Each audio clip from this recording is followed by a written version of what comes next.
인사합시다. 할렐루야. 자, 오늘은 초막절 기간 안에 있는 샤밧 수콧입니다. 큰 절기 가운데는 중간에 샤밧이 한 번씩 들어갔죠. 그때마다 스페셜 샤밧으로 지키는데 오늘은 수콧 샤밧이 되고요. 특별히 오늘 본문은 출애굽기 33장 12절에서 34장 26절까지 말씀이에요.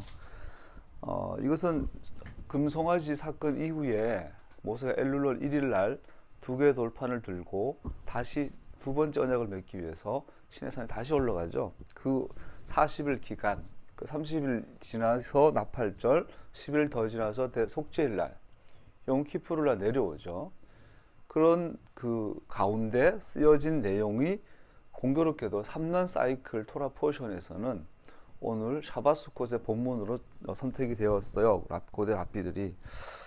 지난 보통 1년 사이클에서는 토라 리딩을 1년에 한 번씩 하죠. 그래서 초막절이 끝나는 8일째 되는 날 쉐미니 아제렛, 또 그와 이어져서 심카 토라가 되면서 이제 신명기가 마무리되고 창세기로 다시 시작이 되죠. 제너시스로 다시 시작이 되는데 3년 사이클에서는 3년마다 한 번씩 돌아가죠. 그러면서 오늘 초막절 샤밧 수콧의 본문으로 아주 특이하게 출기 33장 34절에 나오는 그 시내산에서의 모세의 경험, 특별히 하나님 보기를 원합니다. 그러죠. 하나님을 보여주세요. 그렇죠. 그랬더니 하나님께서 거절하지 않으시고 네가 나를 보리라. 그러면서 당신의 이름을 나타내시죠. 내 이름은 이거다라고 나타내신 이야기. 그러면서 네가 나를 보겠다 했는데 사실 가시적인 하나님의 하나님의 영광을 보지만 그것이 전부가 아니었던 거예요. 실제로 모세가 밝은 빛의 형상을 보지만 하나님 지나가신 것을 눈으로 봤다고 말하지만 하나님의 형상은 보는 것이 아니라 하나님을 아는 것이죠. 그것을 보여줘요. 오늘 결론적으로 이것을 누가복음 2장 1절에서 14절까지 우리가 사도들의 성서로 연결이 되어서 우리가 메시아닉적으로 이해를 할 수 있는데 하나님의 자기 계시, 직접적으로 하나님을 보여주세요. 하나님 보면 죽잖아요. 그런데 당신을 계시해 주시죠. 그러면서 인간에게 주신 가장 직접적인 자기 계시는 성육신 하신 메시아가 되죠. 그래서 누가복음 1장에 예수님 오신, 예수님의 성탄에 대해서 말씀하고 있죠. 그러니까 초막절과 이 크리스마스는 반드시 짚고 넘어가야 될 문제가 되고, 또 하나 공통점은 그 산에서 모세가 하나님을 봐요. 보지만 하나님의 손으로 모세의 눈을 가려주죠. 그래서 하나님을 보기는 보는데 다 보지는 못하죠. 마찬가지로 예수님, 하나님의 전 존재가 예수님 안에서, 예수님의 육체 안에서 우리에게 계시가 돼요. 함께 먹고 함께 마시죠. 육신이 말씀이 되어서 너희들 가운데 거하심에, 셔키나 하심에, 샤칸 하심에 이렇게 되거든요. 요한복음 1장 14절에 보면 샤칸, 셔키나는 하나님의 가시적인 현현이 상징하는 말이 셔키나인데 그것을 요한이 의도적으로 쓰고 있어요. 그럼에도 불구하고 또 모세가 가려진 것처럼 또 하나님 우리에게 가려진 존재가 돼요. 육신 안에 계신 하나님을 다 알지는 못해요. 빌립보서는 하나님과 동등됨을 취할 것을 여기지 아니하시고 제 몸, 죄인들 가운데 오셨다 그러죠. 우리는 아직도 예수님을 다 알지 못해요. 그분의 그 크심을. 그래서 모세처럼 하나님의 자기 계시, 이것이 초막절에 가장 중요한 교훈이 되죠. 근데 그 자기 계시의 가장 큰 목적이 뭐냐면 거하심, 함께 셔칸하신, 거하시는 것으로 초막절의 주제인 것을 알 수 있어요. 이런 의미에서 초막절 잠깐 많이 배우고 나누고 있지만 살펴보면 에다니몰, 티시리월 7일, 7월 14일부터 일주일간 지키는 성회. 첫째 날은 안식일로 거룩한 성회, 가족의 모임으로 갖고 나머지 6일은 평범한 일정을 살다가 마지막 8일째 되는 날 8일 성회로 모이죠. 그리고 유대인들이 만들어낸 전통은 심카토라고 셔밋 아제렛과 연이어서 동시에 토라를 즐거워하고 새로운 토라로 리딩으로 시작되는 기념하는 또 절기가 있죠. 그리고 초막절의 가장 큰 키워드는 기쁨, 즐거움의 절기이고 가장 특징은 수카를 지어서 초막을 지어서 일주일 동안 그 안에 생활하는 거죠. 초막을 지을 때 특징이 유대인들이 전통적으로 자기가 사는 집에 이게 벽에 기대어서 이게 우리가 텐트 캠핑하듯이 단독으로 이렇게 짓는 게 아니라 자기 집에 기대어서 짓는, 의도적으로 하나를 무시한다 이런 의미가 있겠고, 또 하나는 완벽하게 천장을 가리는 것이 아니라 얼기설기 지어서 하늘 별이 보이도록 참으로 여기는 임시 거처인 것을 잊어버리지 않도록 만드는 그런 전통들이 있죠. 또 하나 마지막 초막이 끝나고 이제 초막절을 철거하고 들어갈 때는 뒷걸음치를 쳐서 들어간다고 그래요. 그리고 옛날에 임금님을 아련하면 이게 친아들이나 내시들이 임금님의 등을 보이면 안 되잖아요. 그래서 하나님을 등을 보이지 않고 하나님께 등을 보이고 가는 거죠, 우리는. 그래서 그걸 어떻게 이해하냐면 백허그, 하나님께 우리를 백허그해서 데리고 가시는, 하나님께서 우리의 미래를 인도하고 계심을 한번 상징적으로 그 전통을 갖고 있다고 그래요. 그리고 또 아까 말씀드렸죠, 모세는 두 번째 시내산에서 두 번째 언약을 가지고 내려온 날 용키푸르고 초막절부터 성막이 건축이 시작되었음을 알 수 있어요. 동시에 솔로몬도 이 초막절에 성전을 건축을 시작했고 봉헌한 것을 알 수가 있죠. 이 초막절 지키는 목적은 두 가지로 이해할 수 있어요. 성경에 가면 주님께서 이집트에서 구원하시고 광야를 지나오게 하신 것을 기억하며, 이 자카르, 기억하다는 것은 현실화한다. 과거의 사건을 나의 사건으로 받아들이는 것, 이 자카르죠. 기억하며, 두 번째 그 역사를 후손에게 가르치는 것. 일주일 동안은 앞에 이제 그 무거운 절기를 지냈잖아요. 고행을 행해야 되는 절기가 직후에 이 일주일 동안은 아이들과 함께 그냥 먹고 마시고 즐기고 놀고 편안하게. 그저께 어제 우리 가족들 모임이 있어서 이제 갔는데 영덕으로 오래요. 영덕 갔더니 그 백년 손님이 나오는 후포리, 그 마을에서 그 후포리에서 회를 사서 후포 등대에 가서 우리 가족들이 등대 그 언덕 위에서 회를 먹었어요. 그러니까 어제 날씨가 그래서 바다가 깨끗하지 않았는데 그래도 바닷가 그 언덕에서 가족들끼리 몇 시간을 보냈던 게 그냥 좋았던 것 같아요. 그러니까 그렇게 일주일 보내는 거예요, 즐겁게. 그러면서 이 아이들, 다음 세대 아이들이 보잖아요. 우리 집안의 내력에 대해서 듣게 되고 배우게 되고 뭐 서로 이런저런 일 가운데 그 집안이 전통이 만들어지고 문화가 만들어지고 정체성이 만들어지고 흘러가게 되는 것을 볼 수 있죠. 이 40년 동안 옷이 헤어지지 않았다. 기적 중에 하나가 40년을 광야 생활하는데 옷과 신발 헤어지지 않았대요. 한편으로는 기적이고 오늘날처럼 패셔너블한 시대에서는 상상이 안 가죠. 그리고 40년 동안 먹을 것과 마실 것이 끊어지지 않았어요. 농사를 안 짓는데. 또 40년 동안 맹수나 원수의 공격에서 단 한 번도 진 적이 없어요. 그러니까 보호받았어요. 이것은 기적이죠. 그리고 동시에 40년 동안 이스라엘이 수천 년 동안 이 땅에 있으면서 이스라엘이 국가 단위로 경험했던 많은 기적들이 있잖아요. 근데 대부분의 기적은 이 40년에 다 일어나요. 홍해가 갈라지고 메추라기가 떨어지고 바위에서 샘수가 터지고 400년 동안 노예로 있었던 노예민족, 그것도 전투 노예가 아니라 이런 노예, 농돈만 하던 노예가 당대 최고의 정예병들 한 번에 전쟁에서 승리하는 기적들, 이런 하나님 임재를 가시적으로 보고 이런 임재들. 그러니까 40년 동안 이스라엘은 역사상 대부분의 기적과 표적과 기사와 이적을 경험을 다 해요. 그러니까 이 40년 동안 있었던 것을 잊어버리지 마라. 그리고 우리는 이런 민족이다라는 것을, 동시에 약속의 땅에 대한 그림을 보죠. 비전, 국가적 비전과 목표와 가치와 길에 대해서 다시 한번 공유하고 전수하는 시간들이 초막절이 되죠. 그림 보면서 재밌는 건 성경에 보면 네 가지 식물을 구체적으로 언급하면서 이 네 가지 식물로 초막을 지어라. 에트로그, 루랍, 하다심, 아라보트. 이 에트로그는 좋은 나무 열매라 해서 레몬 맛, 오렌지 맛처럼 나는데 토라에 대해서 잘 알고 동시에 순종하고 실천하는 사람. 예수님의 비유를 들어서 이것을 좋은 땅에 심겨진 30배, 60배, 100배의 열매를 맺는 사람으로 예수님은 비유를 하셨죠. 두 번째 종류가 루랍, 종려나무 가지, 대추야자 나무 가지인데 열매가 크고 맛있대요. 한 개 식사도 되고 응급 비상용 식사도 되고. 근데 문제는 그 잎사귀에서 향이 전혀 없대요.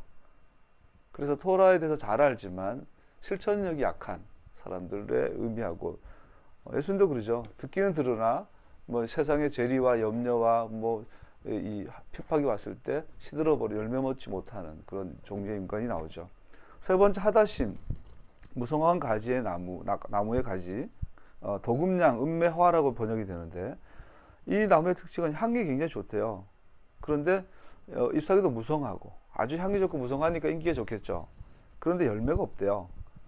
그래서 우리가 토라를 많이 배워서 알지만 토라에 대해서는 무지한데 그 삶에 선행하는 삶을 사는 사람을 하다심, 열매 없는 자라고 본다는 거죠. 그 다음 마지막 아라보트, 갯버들 가지, 우리나라로 말하는 버드나무 가지에 해당되는데 가장 빨리 시든데요. 그 얘는 향기도 없고 열매도 없고. 여기서 말하는 열매는 아마 식용의 기준이겠죠. 인간이 먹고 이렇게 할 수 있는. 그 버드나무 가지는 이게 토라에 대해서도 무지하고 실천하지도 않는 자들 인간을 말한 거죠. 여기서 우리가 주의해야 될 건 예수님도 이 네 가지 종류의 식물을 벗대어서 네 가지 종류의 사람을 이야기하는데 우리는 열매 맺는 나무만 좋은 거라 사람만 하나님께서 구원하신 사람이라고 이해를 하는데 히브리적 관점에서 이런 비유의 전통에서는 그런 의미가 아니죠. 열매 맺는 사람만 하나님께서 기억해 주시고 사랑해 주시고 구원해 주시고 심판대에서 축복해 주시고 상을 주시는 것이 아니라 이런 비유의 목적은 하나님의 공의와 사랑에 대해서 가르치기 위한 것이죠. 주님 안에서 서로 다른 사람들이 있고 그 모든 사람들은 은혜와 하나님의 사랑 안에 머물고 있음을 보여주는 비유인 것이죠. 내가 에서를 사랑하고 야곱을 사랑하고 에서를 미워했다 하는데 이거 번역이 오류거든요. 실제로 에서는 하나님 축복을 받아가 네 땅은 기름짐에서 뜨고 뭐 이렇게 우리가 번역이 되어 있어요. 한글 번역에는. 그러나 그 원어를 제대로 다르게 해석을 하면 네 땅이 땅에 기름짐에서 뜨는 것이 아니라 오히려 하늘의 기름짐으로 네 땅이 기름질 것이다 이렇게 되어 있거든요. 그러니까 이제 반유대적 정서에서 이제 성경 해석 자체가 한글 성경으로 영어 성경으로 번역이 되면서 이 자체가 반유대주의나 반토라주의에서 해석이 되다 보니까 우리가 읽고 있는 성경 자체가 지금 선입관이 많죠.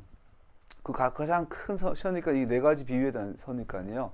하나님은 악인과 의인에게 동일하시고 공의롭고 둘 다 같이 사랑하시고 비를 같이 내리시는 분이죠.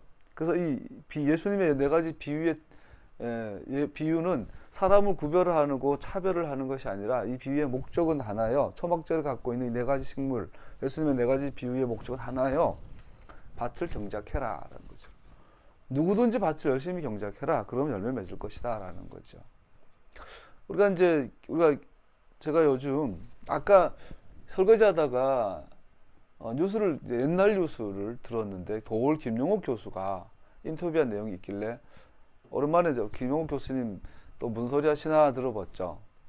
그랬더니 아주 요번에 옛날에는 공감 안 되는 말씀 들어서 그랬는데 이제는 요번에 기사한테 공감이 되더라고요. 언제 했던 그 인터뷰냐면 촛불 시위가 한창 진행될 때, 그래서 박근혜 전 대통령이 3번의 국민 사과 담화문 했을 때, 그때 이제 그 시점에 탄핵이 인용되기 전, 탄핵 결정되기 전인 것 같아요. 그때 이제 그분이 뭐라고 했냐면, 박근혜 대통령은 박정희 시대의 종말을 구하게 될 것이다 라고.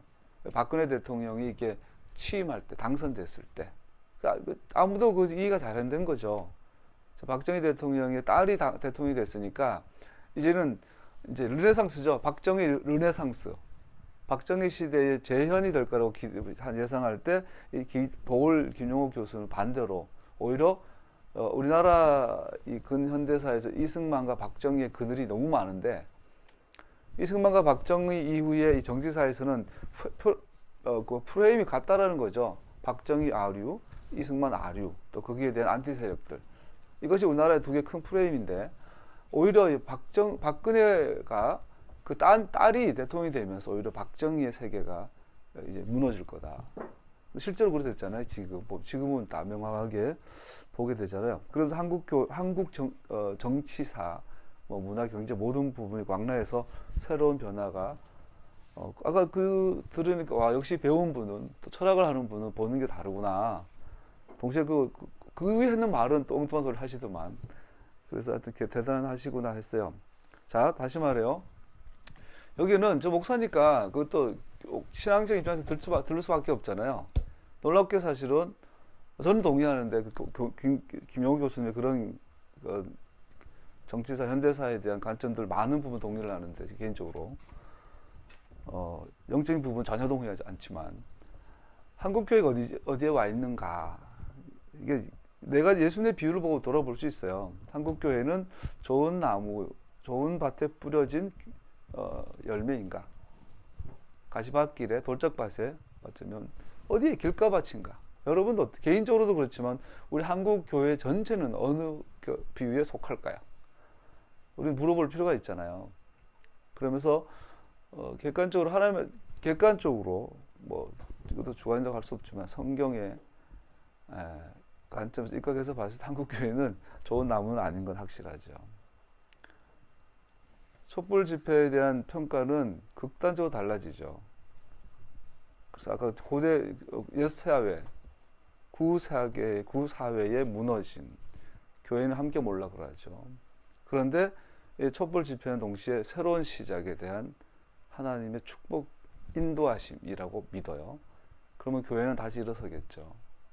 교회는 다시 회복할 수 있겠죠. 그래서 밭을 경작해라. 좋은 열매 맺게 될 것이다.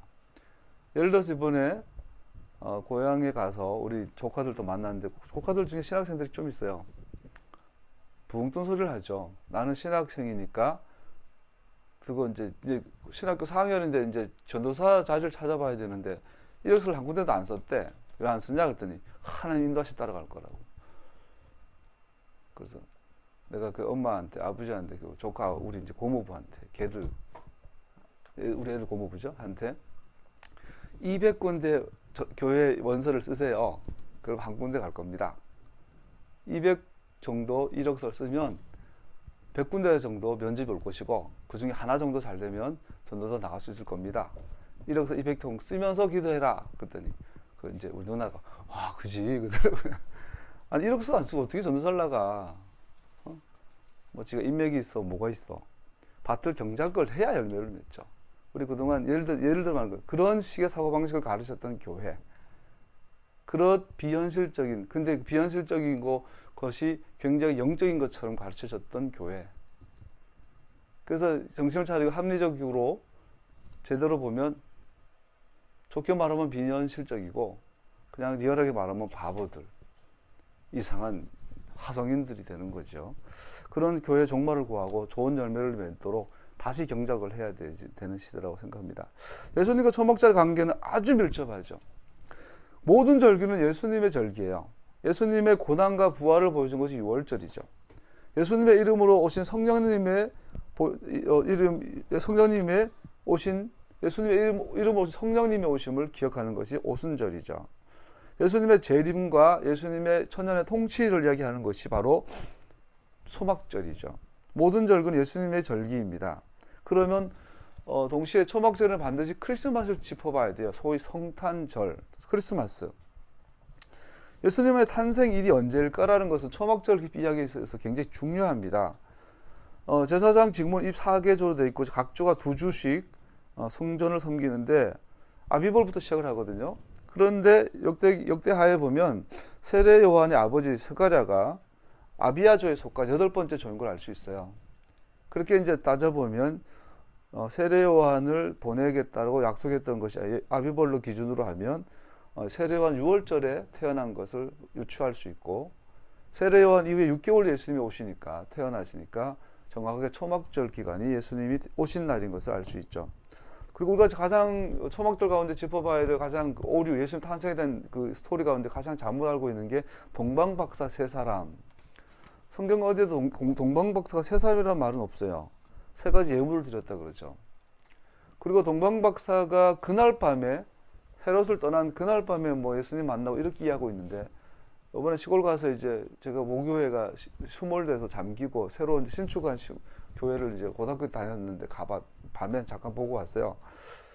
여러분도 그러지 않아요? 어릴 때 성탄 극을 하면 뭐 목자 나오고 동방박사 3사람 항상 나오잖아.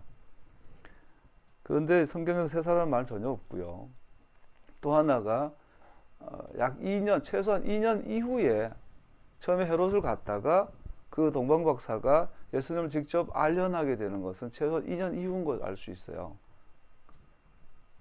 완전히 다르게 오해하고 있는 것을 우리가 볼 수 있죠. 예수님의 탄생이 몇 년 지난 후에 최소 2년 이후에 동방박사가 예수님을 만난 것으로 봐야 타당하겠죠. 또 하나 요한복음 보면 우리 가운데 계셨다. 우리 가운데 사셨다. 샥한 단어 쓰는데 이건 쉐키나 예수님의 예수님이 오신 이 사건을 요한은 어떻게 이해하고 있냐면 오늘 출애굽기 33장에서 주님 보여주세요. 그때 하나님께서 모세에게 나타나시죠. 그걸 이해하고 있는 거예요. 그래서 성막이 있으면 성막의 지성소 법궤 위에 하나님의 쉐키나 영광이 임하잖아요. 쉐키나가 있는 것은 하나님이 이스라엘 가운데 임하신 거예요. 임재하고 계신 상태를 말하죠. 그 사도 요한은 예수님이 이 땅에 오셔서 이 땅을 거두시고 가셨는데 이 사건이 정확하게 성막에 하나님 임재하셨던 것과 동일하다라는 거죠. 그래서 그 성막을 짓기 전에 가장 먼저 쉐키나를 바로 앞에서 경험한 모세 사건을 생각나게 하는 것이 요한복음 1장의 내용인 것으로 이해할 수 있겠죠. 요한계시록도요. 우리가 잠깐 살펴봤지만 계시록도 전부 다 가을 절기 중심으로 예수님의 재림에 대해서 말하고 있죠. 마지막 나팔 소리에 고린도전서 15장에 보면 마지막 나팔 소리에 성도들이 변화되고 부활되는 이야기들이 나오죠. 예수님의 재림에 대해서 나팔 소리와 함께 예수님 재림하는 것을 아주 극적으로 이 점층적인 이 계시의 확장을 통해서 보여줄 수 있는 것을 볼 수 있죠. 마지막 인이 떨어지고 나팔이 시작되고 마지막 나팔 일곱 번째 나팔이 끊어지고 일곱 대접이 시작이 되고 세상은 종말로 입고 가게 되죠. 정확하게 나팔절 이야기예요.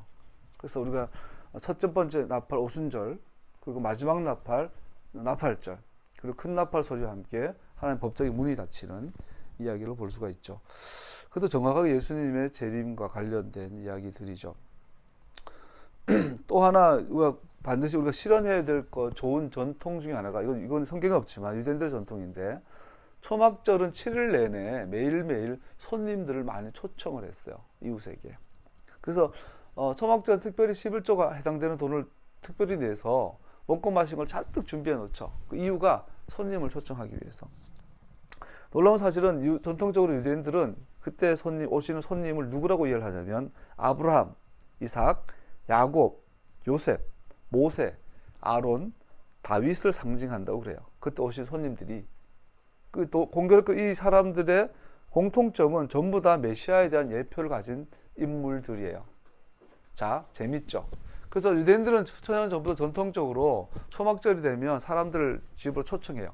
특별히 예루살렘의 거주민들은 이게 의무예요. 그때 사람이 오는 걸 거절하거나 막으면 아주 그 동네에서 도태가 되죠. 그렇기 때문에 6월절이나 오순절이나 초막절에 절기를 지키러 오는 그 순례자들을 맞아들이는 것은 그들의 율법에 해당하고 탈무드에 해당하고 동시에 그들의 그것이 의가 째다카가 되는 것이죠. 그러한 가운데 신실한 사람이 있겠죠. 이것은 종교적인 율법적인 어떤 전통으로만 지키던 사람들이 있었고 진심으로 메시아를 모시듯이 손님을 모셨던 사람들이 있겠죠. 그 중에 한 사람이 예수님이 태어났던 베들레헴의 어떤 집이겠죠. 재밌어요? 2000년 전 베들레헴의 한 가정은 초막절에 메시아를 맞이하듯이 손님을 맞이하였고 자기도 모르게 참 메시아를 맞이하게 된 것입니다. 어쩌면 그 사람은 죽을 때까지 자기가 진짜 메시아를 섬겼다는 것을 모르고 죽었을지도 몰라요. 우리 안나 선지자와 스가랴 선지자처럼 평생에 메시아를 보기를 기다리다가 보고 죽었는데, 그러니까 예수님 당시에 그 유대인들에게 메시아를 영접하는 것은 자기 인생의 가장 중요한 핵심 사건이 되겠죠. 손님을 맞이하는. 그래서 성경에 보면 손님 대접하기를 소홀히 하지 말아라 이렇게 하는 거죠. 자, 이걸 보면서 느끼는 게 뭐예요? 우리가 6월절부터 시작되는 이 절기 전체 사이클은 예수님께서 마지막 명하신 것에 대한 그릇이 될 수 있어요. 아버지와 아들과 성령의 이름으로 세상 끝까지 가서 아버지와 아들과 성령의 이름으로 세례를 주고 제자를 삼아라. 가서 내가 내게 지키라고 명한 모든 것을 지키도록 가르쳐라. 이 대사명 소위 이 사명을 우리는 이 절기라는 사이클의 툴 안에 넣어서 실천할 수 있다고 생각을 해요. 우리가 초막절마다 내가 전도 대상자, 영혼 구원 대상자를 초청하여 삶을 나눠요. 그리고 그들 가운데 같이 울고 같이 웃고. 우리가 목장을 하면서 뭐예요? 가장 중요한 건 들어주는 거잖아요. 그 사람과 내가 같이 이제 이게 들어주고, 그러다가 6월절이 되면 복음은 제시가 되고, 복음에 대한 소개가 일어나고, 예수님 믿을래요? 너와 내 집 구원 받겠습니까? 아멘 하죠. 그러면 이제 기초적인 오멜 계수 기간 동안 그 불신자를, 초막절을 초청했던 이웃을 6월절날 복음 제시하고 50일 동안 차근차근 새신자 양육할 수 있겠죠. 그럼 오순절날 같이 기도하면서 성령을 체험하는, 소위 옛날에 뭐 알파 코스나 G12 할 때 인카운터 프로그램 있죠. 전혀 불신자예요. 그런데 한 12주 정도 교육을 받고 어느 날 1박 2일 수련회를 가요. 불신자인데. 근데 그날 어떤 식으로든 체험을 해요. 병이 치유되던, 은사가 터지던, 예언이나 환상이나 방언이 터지던, 오랜되었던 기도 제목이 응답되던, 자기 속에 어떤 생각지도 못했던 기쁨과 확신이 일어나던, 성령이 만나주는 사건이 굉장히 많이 일어나죠. 절기가 정말 전도 프로그램이구나. 소위 요즘 교회 성장학이라는 게 한때 유행했는데 그들이 놓치고 있는 게 절기였던 것 같아요. 교회 성장학의 가장 좋은 모델이 이게 절기구나. 회복이 필요하지 않을까라고 생각을 해봅니다. 샤bat 수코에서 나누고 마무리하겠습니다. 그래서 오늘 샤bat은 출애굽기 33장의 내용과 동시에 이것을 누가복음 2장 1절 14절 예수님이 이 땅에 오신 소위 크리스마스 사건과 연결해서 잠깐 살펴보려고 합니다. 히브리서 1장 3절에 보면 그는 하나님의 영광의 광채시요 하나님의 본체대로의 모습입니다 돼 있어요. 그 중에서 영어로 보면 The exact representation of his nature 돼 있어요. 본체대로의 모습이라고 번역이 됐는데 그의 본성의 정확한 표현. 그래서 하나님이 누구십니까? 모세가 물어보죠. 하나님 보기를 원합니다. 이게 무슨 뜻이에요? 하나님 누군지 알기를 원해요. 더 알기를 원해요. 모세만큼 하나님을 잘 아는 사람이 없잖아요. 모세 당시에. 모세 당대에 모세는 지구상에 유일하게 하나님을 가장 가까이 많이 아는 자잖아요. 그런데도 모세는 하나님에 대한 이 갈급함이 멈추질 않죠. 더 알기 원해요. 맛본 사람은 더 원하잖아요. 그랬더니 하나님께서 당신을 나타내시잖아요. 네가 나를 보리라. 나의 영광을 보리라. 영광을 보여주는 사건이 모세에게는 하나님의 자기 계셨고 그 영광의 그 내용이 뭐냐면 하나님의 이름이었어요. 하나님의 이름의 내용이 뭐냐면 하나님의 성품이었어요. 자비롭고 은혜롭고 노하기를 더디하시고 하나님의 성품이었어요. 즉 하나님의 성품이 하나님의 이름이었고 하나님의 이름이 하나님의 영광이었고 그것을 모세가 봤어요. 그 하나님의 영광이 하나님의 형상이었어요. 그런데 히브리서 기자는 모세가 봤던 그 하나님의 형상이 가시적인 몸을 입고 온 사건, 성육신 사건이 바로 그 영광이라고 표현하고 있는 거죠. 그래서 예수님, 하나님의 영광을 몸에 품고 오신 종의 몸으로 오신 성육신 하신 예수님 그는 하나님의 영광의 광채시오. 모세가 봤던 그 빛, 영광의 쉐키나 영광이었고 예수님 자신이 동시에 exact representation, 하나님의 속성, 하나님의 이름, 하나님의 영광의 정확한 보이심이다 라는 거죠. 예수님 자신이. 그래서 예수님이 네가 나를 보면 아버지를 본 것이다 라고 말하고 있죠. 그래서 예수님이 오신 이 소위 크리스마스에 대해서 바른 교정과 수정과 바른 이해가 일어나지 않으면 복음은 회복되지 않죠. 크리스마스는 정확하게 성경적이지 않지요. 초막절에 대한 바른 회복이 절실히 필요한 이유입니다. 오늘 본문의 주제는 모세가 하나님의 길을 알기를 구하는 것이며 그래서 하나님 자신을 알고 하나님 은총을 받기를 구하고 있습니다. 제가 주님을 섬기며 계속하여 주님께 은총을 받을 수 있도록 부디 저에게 주님의 계획을, 주님의 길을 내게 보여주십시오. 주님께서 이 백성을 주님의 백성으로 선택하셨음을 기억하여 주십시오. 모세의 간청이었죠. 그때 하나님께서는 네가 나를 보리라 응답해 주셨죠.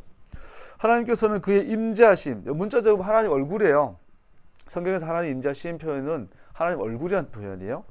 하나님 얼굴이 그들과 함께 가실 것이며 그들의 안식 즉 그들의 여행은 성공할 것이며 원수로부터 안전한 그 땅으로 그들 데려가실 것을 모세에게 약속하였습니다. 모세는 여기서 만족하지 못해요. 하나님의 약속하심에 하나님 임재가 그들에게 절대적으로 필요하다는 것을 강조합니다. 주님 좋습니다. 안전하게 인도해 주시고 그 땅 주셔도 감사한데 그보다 더 중요한 주님 임재가 있기를 원합니다. 하나님 영광이 하나님 얼굴이 우리 안에 있기를 원해요. 그랬더니 왜 모세가 이런 기도를 또 한 번 더 구하게 되냐면 하나님 임재가 전부이기 때문이었죠. 이것은 신앙의 고백일 뿐 아니라 실존적인 문제였어요. 하나님 임재가 거치면 이스라엘은 그날로 생존이 어려워지죠. 오직 하나님 임재가 이스라엘 가운데 나타날 때에만 열방은 하나님께서 그들을 모든 민족들 가운데 이스라엘을 구별된 백성으로 선택하셨음을 알게 되기 때문입니다. 모세는 이렇게 여쭤봅니다. 모세가 주님께 아뢰었다. 주님께서 친히 우리와 함께 가지 않으시려면 우리를 이곳에서 떠나 올려 보내지 마십시오. 주님께서 우리와 함께 가지 않으시면 주님께서 주님의 백성이나 저를 좋아하신다는 것을 사람들이 어떻게 알 수 있겠습니까? 주님께서 우리와 함께 계심으로 저 자신과 주님의 백성이 땅 위에 있는 모든 백성과 구별되는 것이 아닙니까? 이스라엘은 하나님 임재하심, 즉 그들 가운데 거하시는 그의 얼굴로 하나님의 선택하신 백성으로 인정받았습니다. 여기에 말을 하는 임재, 즉 하나님 얼굴은 문자적으로 무엇을 의미합니까? 이것은 하나님의 위대하신 그 자체, 하나님 그 전 존재를 의미합니다. 하나님께서는 거하시기에 기뻐하시는 자들에게 속한 명백한 섭리하심과 하나님의 자비의 축복들을 말합니다. 최종적이고 완전한 의미에서 하나님의 그의 백성들 가운데 거하심은 자기 백성들을 자신들의 죄에서 구원하시기 위해 오신 하나님의 메시아이신 예수와의 성육하심에서 완전하게 드러납니다. 자, 하나님의 계시는 시대적으로 이게 캐릭터들이 다 달라요. 그리고 점진적으로 확장되죠. 물론 사도 아브라함이 받은 하나님의 계시는 완전해요. 모세가 받은 하나님의 계시도 완전해요. 퍼펙트해요. 그런데 예수님의 성육신으로 말미암아 하나님의 전 존재를 나타내신 거예요. 예수님의 성육신은 말 그대로 하나님이 사람에게 함께 거하기 위해서 자기를 드러내신 완벽한 사건이 되는 거죠. 그래서 오늘 모세의 이 체험들은 성육신 하실 예수님에 대한 예표의 사건이 또한 되기도 합니다. 모세는 마무리하지 않아요. 모세가 구한 모든 것을 들어주겠다고 해놓고 아까 말씀드린 것처럼 최종적으로 주님 당신의 영광을 보기를 원합니다. 다른 거 필요 없어요. 저 땅 안 올라가도 돼요. 좀 리얼하게 좀 유치하게 극단적으로 표현하면 약속의 땅 필요 없어요. 주님이시면 돼요. 우리가 한때 요즘 이게 한때 우리도 그런 기도 많이 했죠. 주님이면 돼요. 되게 은혜로운 고백이에요, 그죠? 그런데 그 고백이 정말 진짜가 되려면 우리는 많은 믿음의 여정과 훈련을 받아야만 되죠. 그럼 주님 물어보잖아. 진짜야? 그 기도 한 번 하면 큰일 나요. 주님, 나 주님이면 돼요. 그래? 네 전재산은 내일 없애버릴 거야. 그래도 돼? 그럼 우리는 어떻게 돼요? 아멘이 나와. 심지어 나 네 자식 데려갈 거야. 너 나 사랑한다며. 내가 전부라며. 네 자식 없어도 돼? 그러면 아멘 할 사람 별로 없죠. 하나님이면 돼요. 이 고백은 이게 준비가 돼야 할 수 있는 고백이죠. 모세는 준비가 됐나 봐요. 주님이면 주님 영광을 보여주세요. 주님이면 돼요. 그랬더니 하나님 그 기도 응답하시죠. 그래, 네가 나를 보리라. 부디 당시 영광을 보여주셔서. 그 다음 일어난 일들은 비록 베일에 가려진 서술적 용어로 표현되었지만 우리가 잘 알려져 있습니다. 모세가 하나님께서 모세를 지나가실 때 그는 당신의 이름을 선포하십니다. 하나님 자기의 전 존재를 모세에게 드러내고 있어요. 주님께서 모세 앞으로 지나가시면서 선포하셨다. 주는 자비롭고 은혜로우며 노하기를 더디하고 한결같은 사랑과 진실이 풍성한 하나님이다. 수천대 이르기까지 한결같은 사랑을 베풀며 악과 허물과 죄를 용서하시는 하나님이다. 그러나 나는 죄를 벌하지 않은 채 그냥 넘어가지는 않는다. 아버지가 죄를 지으면 본인에게 뿐만 아니라 3, 4대 자손에게까지 벌을 내린다. 우리 신학교 조직신학 배울 때 신론 배울 때 완벽한 하나님의 이게 신학이에요. 이것을 우리가 어떻게 해야 합니까? 우리는 하나님의 이름은 그의 전 존재, 그의 영광의 온전한 발현을 나타내는 것을 이해해야 합니다.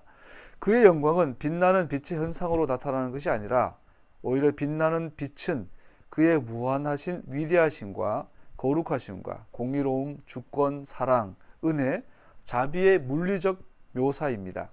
그리고 이것들은 다시 한번 하나님께서 우리에게 당신의 메시아를, 당신의 백성들을 그들의 죄에서 구원하시기 위해 보내셨다는 사실을 완전하게 알게 합니다. 심지어 모세가 하나님 자신의 명령들이 기록된 하나님의 자기 계시로 토라의 언약을 나타내는 2개의 돌판을 가져오도록 지시받은 것처럼 우리의 메시아를 보내심은 살아있는 토라 안에 그의 영광을 발현하시는 하나님의 계시와 결합합니다. 오늘 하나님께서 모세에게 그래 내가 내 영광을 너에게 보이리라 그러면서 자비롭고 은혜롭고 노하기를 더디하시고 하나님의 정확한 자기 제시를 전존재를 나타내세요. 그러고 나서 너는 네 손으로 기록한 네가 만든 돌판 그리고 내가 기록해서 이 기록된 돌판을 가지고 내려가라. 이 전체 그림은 정확하게 뭐죠? 기록된 토라가 육신이 되신 리빙 토라이신 예수님의 오심에 대한 예표가 성경 전체에서 되는 것을 볼 수가 있습니다. 할렐루야. 그래서 예수님을 안다라는 것, 이거 토라를 아는 것이에요. 저 인천에서 목회하고 있는 진짜 기도 많이 하고 성경 많이 읽는 신령한 제 친구 목사님이 있는데 한 번 몇 년 만에 전화가 왔어요. 이런저런 얘기하다가 또 목사들 모이면 성경 이야기 하잖아요. 그래서 이런저런 얘기하다가 목사님 예수님이 토라 아니에요? 그랬더니 그 순간 한 5초 정적. 그러더니 이게 목소리의 톤이 딱 바뀌는. 그래서 갑자기 나를 막 이상하게 보기 시작하는 거죠. 그래서 메시아에 대한 제가 설명을 전혀 안 한 상태였어요. 일부러 던진 거예요. 아 예수님 목사님 예수님이 살아계신 토라잖아요. 그랬더니 헐 김 목사 드디어 옆으로 빠졌군. 드디어 선을 넘었군. 이렇게 그 이후로 연락이 없어요. 지금 몇 년째.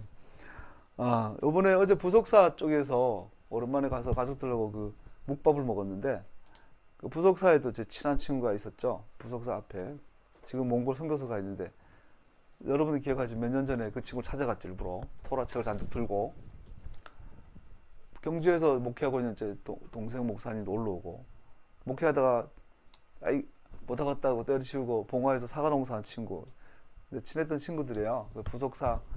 부속 밑에 부속교회 모여서 하룻밤 또 밤새도록 이야기하고 오랜만에 좋은 교제를 하면서 토라 얘기를 많이 했어요.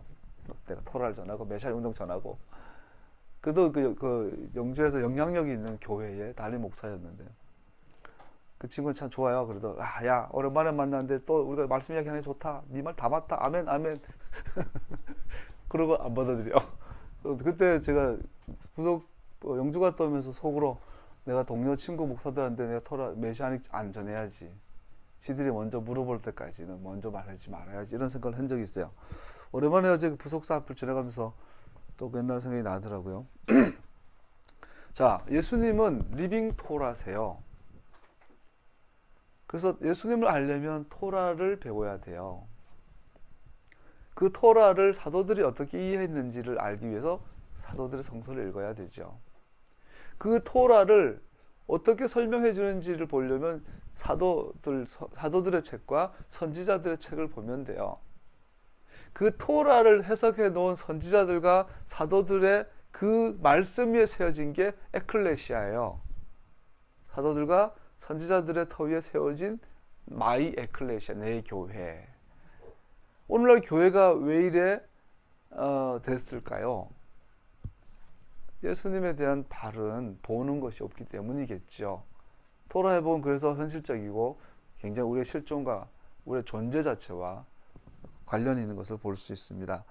하나님의 가시적인 영광의 이러한 용모들은 랍비들이 샤바수콧의 하프타라 본문으로 에스겔 38장 18절에서 39장 19절을 선택하게 하는 원인이 됩니다. 에스겔은 이스라엘의 대적인 곡이 결국 파괴될 것이며 죽은 자를 매장하고 그 땅을 깨끗하게 하는데 7개월이나 걸릴 것을 예언합니다. 하나님께서는 이스라엘 대적자들을 완전히 황폐하게 파괴하는지를 우리는 주목해야 합니다. 내가 내 백성 이스라엘 가운데 내 거룩한 이름을 알려주어서 내 거룩한 이름이 다시는 더럽히지 않게 하겠다. 그때야 비로소 민족이 내가 주인 줄, 곧 이스라엘의 거룩한 하나님인 줄 알 것이다. 에스겔 39장 7절. 에스겔은 이 이스라엘 대적을 완전히 황폐케 하면서 다시 한번 어떤 결론을 이끌어가고 있냐면, 하나님의 선택하신 백성들 가운데 거하시는 하나님의 임재하심이 바로 이스라엘의 정체성의 가장 핵심인 것을 말하고 있죠. 열방이 이스라엘이 그 원수들에게서 패배하고 질밟히는 것을 볼 때면 그들은 이스라엘의 하나님 역시 패배했던 결론을 내리게 됩니다. 그러나 이스라엘의 원수가 이스라엘에게 참패 당할 때는 언제냐면 항상 이스라엘 가운데 하나님이 계실 때고, 그것을 통해서 이스라엘 하나님이 하나님이신 것을 알게 된다는 이야기를 에스겔은 하고 있는 거죠. 여기서 또 하나 기억할 것은 이스라엘의 원수가 이스라엘의 정치적인 대적뿐 아니라 가장 강력한 이스라엘의 원수는 죽음입니다. 죽음의 세계는 죄를 통해 들어옵니다. 이 대적은 하나님께서 그의 아들 예수와의 이루신 일을 통해 죽음으로 죽음을 정복하신 일을 통해 죽음을 패배시킨 사건입니다. 자, 에스겔 예언의 전체에 보면 결국은 하나님께서 마광된 칼이여, 그리고 유다족도, 이스라엘족, 북이스라엘도, 주변의 여러 열방들 다 목을 치세요. 하나님께서 마광된 칼이. 그러고 나서 그러나 내가 이스라엘 다 세복하리라. 왜? 나의 거룩한 이름 때문에. 뭐죠? 모세에게 나타난 하나님의 영광 때문에. 모세에게 나타난 하나님 이름에 내가 자비롭고 은혜롭고 노하기를 더디하고 인자와 자비와 신실함, 그 이름 때문에 하나님이 이스라엘 포기하지 않으시죠. 그 이름의 가장 한마디로 하면 신실하신 하나님이에요. 어디에? 언약에. 아브라함과 맺은 언약에 신실하시기 때문에 이스라엘을 포기하지 못하는 거예요. 약속 때문에. 그거를 이야기하고 있는 게 에스겔의 예언서예요. 에스겔 예언들이에요. 그러면서 에스겔이 이스라엘 회복함을 가장 극적으로 표현한 게 에스겔 골짜기죠. 거기 보면은 나자빠져 죽어있는 뼈들이 나와요. 그냥 뼈도 아니고 말라 비틀어진 뼈. 소생 가능성 영원히 제로. 그런데 에스겔이 예언을 하죠. 하나님께서 에스겔 찾아오셔서 인자야, 저 뼈들이 살겠느냐? 주께서 아십니다. 너는 사방으로 명하여 루아흐 하나님의 성령이 말씀으로 도로게 하여 새 영이 임하고 새 생명이 임하게 해라 그러잖아요. 결국은 그 나자빠져 있는 뼈들에게 살이 붙고 힘줄이 붙고 핏줄이 붙고 일어나 큰 군대로 소생하는 사건이 가장 극적인 이스라엘 회복이죠. 다시 말하자면 이스라엘이 회복된 가장 하나의 원인은 하나님 이름 때문이에요. 모세에게 나타난 하나님의 영광 때문이에요. 모세에 나타난 하나님의 영광은 정확히 성육신 하실 예수님에 대한 예표의 사건이잖아요. 그래서 에스겔을 통해서 에스겔의 대적들이 하나님이 소생시키는 이스라엘의 군대를 통해서 이스라엘 대적이 이스라엘의 원수가 패배되는 것처럼 그 하나님 이름이 예표하는 진정한 하나님 이름 자체이신 예수님이 오셔가지고 이스라엘의 영원한 숙적인 죽음을 패하실 거라는 거죠. 죽음으로 죽음을 멸하실 것을 에스겔은 예언적으로 말하고 있는 것이죠. 이 자녀들은 피와 살을 가진 사람들이기에 그도 역시 피와 살을 가지셨습니다. 그것은 그가 죽음을 겪으시고서 죽음의 세력을 쥐고 있는 자, 곧 악마를 멸하시고 또 일생 동안 죽음의 공포 때문에 종노릇하는 사람들을 해방시키기 위함이었습니다. 히브리서 2장 14, 15절. 그래서 우리 구주께서 어린아이로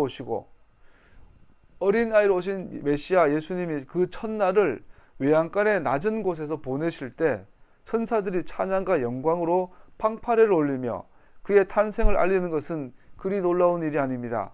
여기 이 모든 신비 가운데 이제는 우리 모든 사람에게 그의 임재하심이 가시적으로 보이는, 그렇지만 여전히 인간의 육체 가운데 가려진 하나님의 얼굴이 있습니다.